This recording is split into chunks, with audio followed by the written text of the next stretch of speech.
전국의 계획생 선생님 안녕하세요. 우리는 이와 같은 1년 커리큘럼 연중 8번의 모의고사 또는 실전고사, 그 중에서도 오늘은 두 번째로 2월 모의고사 문제 해설을 해보도록 하겠습니다. 2027학년도 지금이 올해 학습 초기인데 전 교과를 한 번에 훑어볼 수가 있습니다. 자, 이런 기회가 흔치 않아요.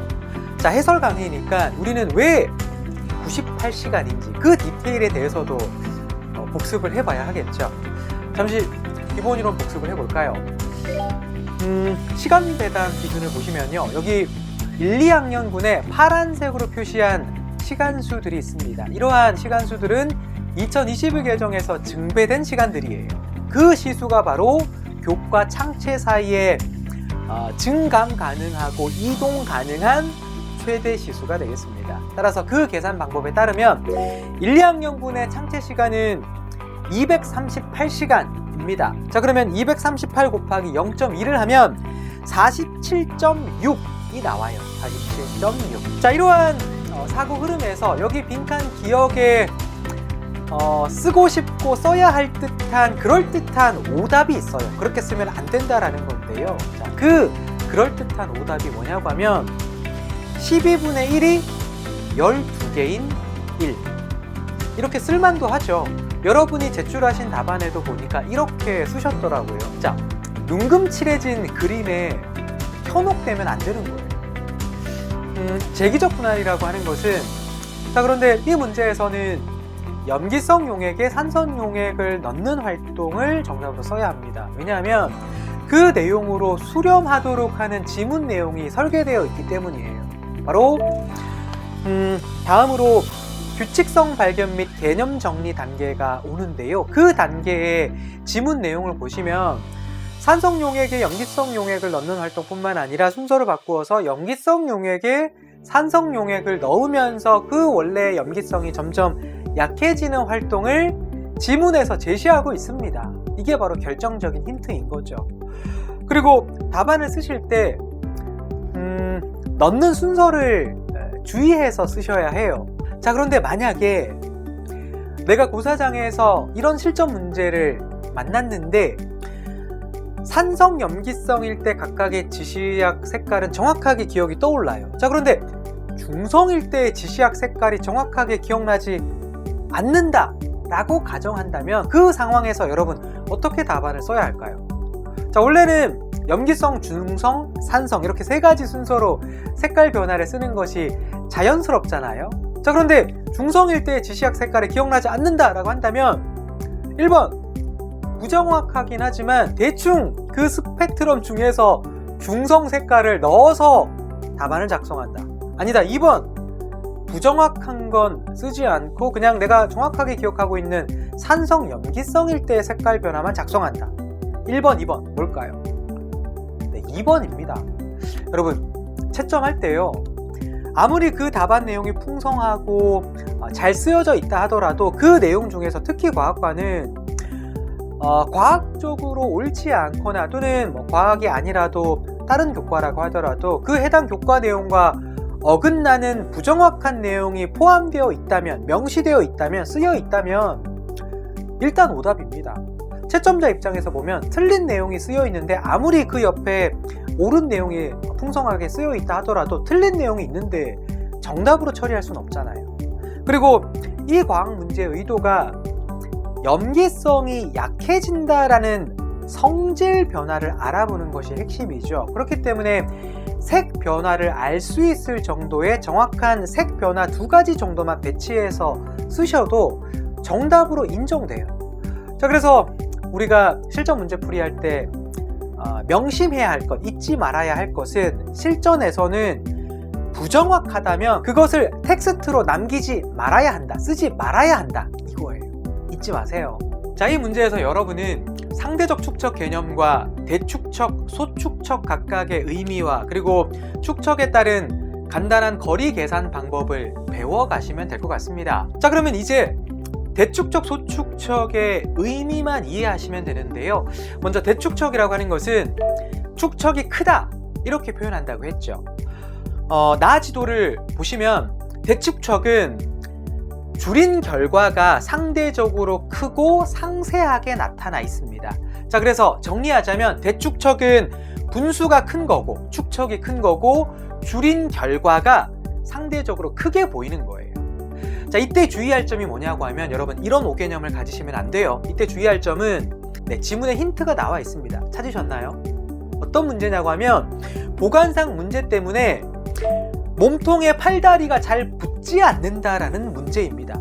자, 이 문제를 해결한다라고 하는 것은 잘 붙도록 한다라는 거죠. 자, 그러니까 보관상 어떤 문제가 있기 때문에 잘 붙지 않는 문제가 있는 거고요. 이러한 문제들을 해결한다라고 하는 것은 잘 붙도록 보관을 잘 해야 한다라는 거잖아요. 자, 그래서 이때 찰흙의 성질은 잘 붙는다라는 거니까 접착성입니다. 여러분이 쓰신 답안들을 보니까 국어과에서 다루어지는 늘 중요한 주제가 있습니다. 그 주제를 딱 타겟팅한 문제가 A1번이에요. 그 중요한 주제는 초등임용 국어과뿐만 아니라 중등임용 국어과에서도 다루어지는 내용입니다. 그 내용이 뭐냐고 하면 읽기 인문기에 있는 초등학교 저학년 학생들이 있죠. 그 초등학교 저학년 학생들에게 평가 방법으로 적용하기가 적합한 그 방법이 오독 분석법이 되겠습니다. 실전 문제로 출제될 수 있어요. 자, 다시 문제를 보시면 지문 나, 지문 다에서 원래는 원숭이가 달립니다 라고 읽어야 하죠. 자, 그런데 정수라는 학생은 원숭이가 내달립니다 라고 잘못 읽었습니다.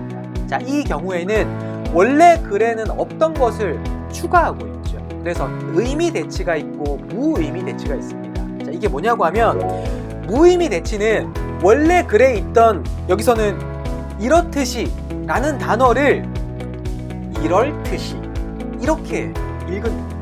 자, 이때 이럴듯이는 특정 의미를 가진 단어가 아닙니다. 그냥 학생이 히읗 받침을 제대로 읽지 못하기 때문에 이렇게 잘못 발음했을 확률이 높은 거예요. 이 A4번 문제가 조금 소름 돋는 게 이유가 뭐냐고 하면 이 문제가 무슨 문제냐고 하면 이 문제가 2025학년도에 파이널 모의고사 문제로 출제한 거거든요. 자, 이 문제의 뼈대가 뭐냐고 하면 딕토글로스입니다. 딕토글로스. 여러분, 딕토글로스 익숙하지 않으신가요? 자, 이 딕토글로스가 2025학년도 문제라고 했는데 1년 뒤에 2026학년도 영어과 실전 문제 정답 기억나시나요? 딕토글로스 출제됐잖아요. 자, 쿠키는 파이널 모의고사 문제가 당해 연도에는 적중하지 않더라도 다른 연도에 적중한 사례입니다. 자, 그래서 이게 우리가 2모, 4모, 6모를 풀이하는 이유이기도 하네요. 자, 먼저 이 딕토글로스가 무엇인지 간단히 소개해 드릴게요. 딕토글로스는 참고로 도덕학자 이론은 과거부터 지금까지 꾸준히 출제되고 있는데요. 자, 과거에 소크라테스가 출제된 적은 있어요. 자, 그런데 플라톤이 직접적으로 출제된 적은 없습니다. 언급된 적은 있어요. 플라톤의 대화편 메논에서 덕의 종류가 이러이러하다라고 지문에서 언급된 적은 있는데, 하지만 그 플라톤 이론이 직접적인 정답으로 요구되는 그러한 문제가 출제되지는 않았거든요. 자, 그런데 중등 기출에서는 플라톤의 이 단골 출제 요소예요. 자, 그래서 언젠가 초등에서도 플라톤의 이 출제될 걸로 예상하고 있습니다. 자, 그런 측면에서 블록 코딩 문제 풀어볼게요. 여러분이 이해하시기 쉽도록 이 프로그래밍을 컬러로 나타내서 풀어보도록 하겠습니다. 자, 이 프로그램은 비밀번호를 알아맞히면 그림 모양이 바뀌면서 잠금 장치가 열렸습니다. 자, 이 말이 2초 동안 나오게 하는 거예요. 자, 만약에 비밀번호를 알아맞히지 못한다면 비밀번호를 다시 입력하는 그러한 프로그램입니다. 자, 그래서 블록 명령어를 보시면 맨 위에 오브젝트를 클릭했을 때 다음으로 밑으로 내려와 보면 3번 반복하기입니다.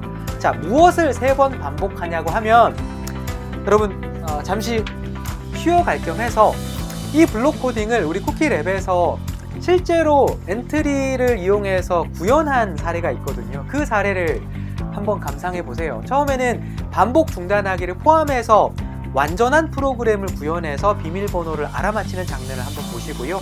그리고 두 번째는 반복 중단하기를 휴지통에 버려버리면 어떻게 되는지, 어떤 오류가 있는지 한번 감상해 보세요.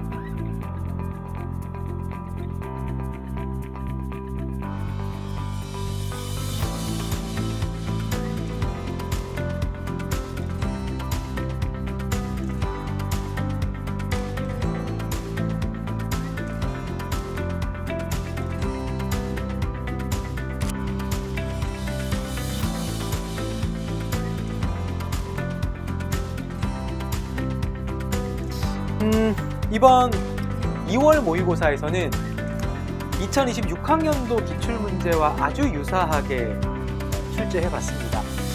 반가로 이번 문제에서 즐거운 생활과와 관련해서는 성취기준 문장에 빈칸을 뚫어놨어요.